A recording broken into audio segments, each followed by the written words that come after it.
catch 'em all.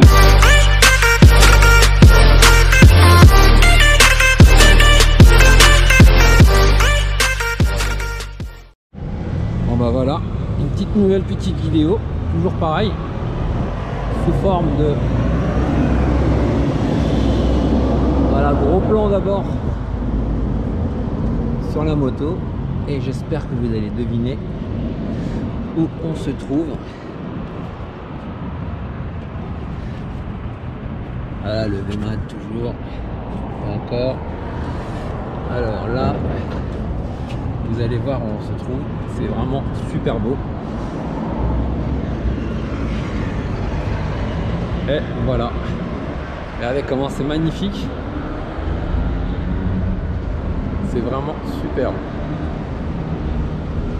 Avec la place de l'Opéra derrière.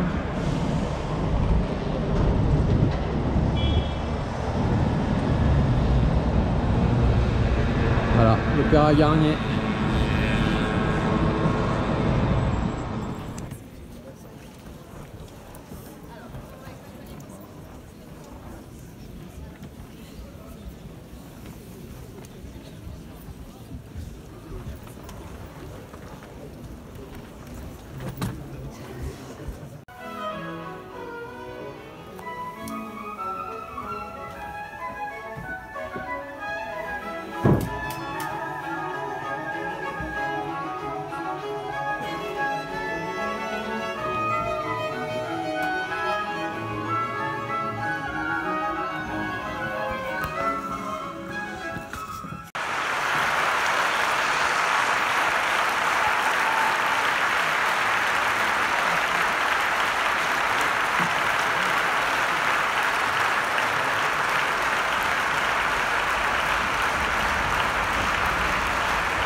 Ça a été refait à l'usine d'époque, qui est une usine qui date déjà de plus de 150 ans. Ils ont refait les tissus, les voilages, comme à l'époque. Pour vous donner un ordre de prix, un rideau coûte 150 000 euros. Un rideau. Le pompon, il est à peu près à 7-8 000 euros. Donc pour vous montrer un petit peu le travail, et là on est vraiment dans du travail de métier, de main. Tu vois. Alors ici, c'est pas une horloge, vous voyez, ça donnait la date en fait, le mois. Ah oui. Je sais pas si vous voyez. Donc il y a plein de petits détails comme ça. Si je mets pas le doigt dessus, on s'en rend pas compte. À quoi servaient ces salles de réception? Alors c'était des salles de réception, exactement. Et d'ailleurs elles le sont toujours. Hein.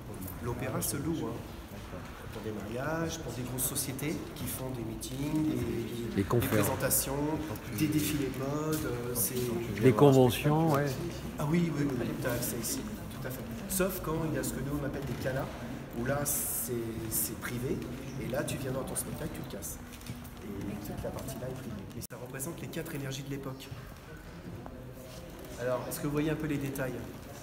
Là on a les bougies, ok. Là on a quoi? Avec le fil torsadé autour de ce téléphone. Tout ce qui est électrique. Ensuite là, on a quoi sur sa tête? C'est des lampes à pétrole. Donc c'était également une source d'énergie. Et enfin, regardez un petit peu. Là non, c'est plus le gaz. Vous voyez les petits, les petites canalisations de voilà. Et là on a vraiment les 4 énergies de l'époque. Voilà, pétrole, électricité, eau, gaz. C'est ça. Ah ben vous avez laissé chez le gaz. Alors, oui, c'est pour ça qu'il y a le chemin des pompiers. En temps de guerre, les Allemands avaient pris possession du palais parce que c'était très fréquenté. Et c'était donc une réserve militaire au niveau des armes, des munitions et de capitaux. Et l'année passée, c'est que ces journaux, ils ont trouvé des villes que je n'ai pas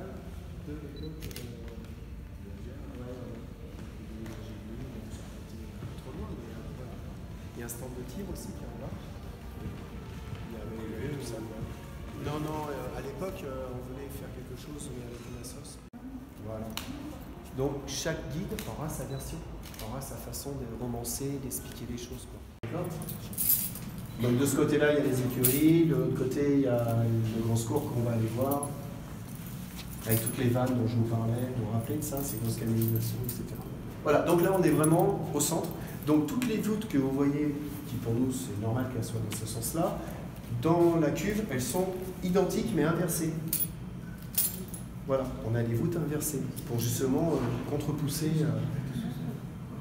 Voilà. Parce que l'air à un moment donné commence à être vicié. Donc justement, il y a ces ventilations pour éviter un renouvellement d'air. Pourquoi? Parce que l'opéra était construit comme un bateau, comme un navire. Et il y a une raison à ça, c'est que les gens qui travaillaient au palais, c'était des marins qui étaient au chômage, qui ne partaient pas en mer, et du coup venaient dans les théâtres. Et du coup, les 3/4 des théâtres sont construits comme des bateaux, pour qu'ils se sentent comme s'ils étaient chez eux. Donc vous allez voir les escaliers très abrupts, pareil les cabestans, les fils. Je croyais que c'était parce que les danseuses. Non, oui aussi, oui. Les petites ampoules, vous savez comme à la télé on le voit dans les films. Dès que l'ampoule de couleur rouge atteint 68 degrés, elle casse, et l'eau qui est dedans sous pression coule. En fait, ça éteint automatiquement tout de suite à l'endroit où ça brûle. Mais il n'y a pas que ça. Tout à l'heure, on va monter dans les grilles. Donc c'est la partie la plus haute du palais au niveau de la cage de Seine. Il y a aussi des grosses poires d'arrosage. Et nous, on ouvre ces vannes. Alors, il ne faut pas se planter non plus. Hein. Et quand on ouvre, on appelle ça le système déluge. Alors, quand je vous parle de déluge, c'est un déluge. Une fois à cause d'une moule, une vanne n'a pas pu se fermer complètement. Donc maintenant, on a des témoins de passage d'eau pour vérifier avant de mettre en eau. Quand les collègues sont venus ici pour remettre en eau, la vanne n'étant pas fermée, a laissé passer un filet d'eau. Le temps qu'ils ouvrent au plateau, les pompiers, il se passe quoi? Et qu'ils ferment, 4 mois et demi de travaux. Ça. Alors, pour vous donner l'idée. Ça fait cher la moule. Il y a des poires d'arrosage. Ouais, mais t'as des moules qui coûtent cher. Une poire d'arrosage, elle est capable d'envoyer à peu près 250 litres par minute. Quand on a 36, c'est Venise. Et ça envoie, hein, on est à 10 bars de pression hein, sur l'eau de Seine. En gros, si jamais il y a un feu qui se développe, on va faire plus de dégâts en ouvrant une vanne qu'en laissant brûler. Croyez-moi. Il faut réfléchir à 2 fois. Donc ils en ont laissé quand même de ranger et c'est devenu, en fait c'était classé historique. Mais à la base il y en avait ici, il y en avait dans les étages supérieurs, sur les côtés, il y en avait partout des cabestans. C'est quoi ce bruit-là? C'est le théâtre. Là au-dessus, tu vois le plateau, il y avait, eh ben, on est juste en dessous là. On est 5 niveaux en dessous. La chupette de personne.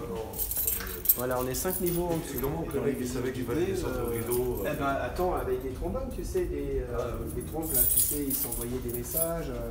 Ah non, c'était très technique. Hein. Tous les corps de métier sont réunis au palais. Tous. Mécaniciens moto, tout ça. On va aller les voir.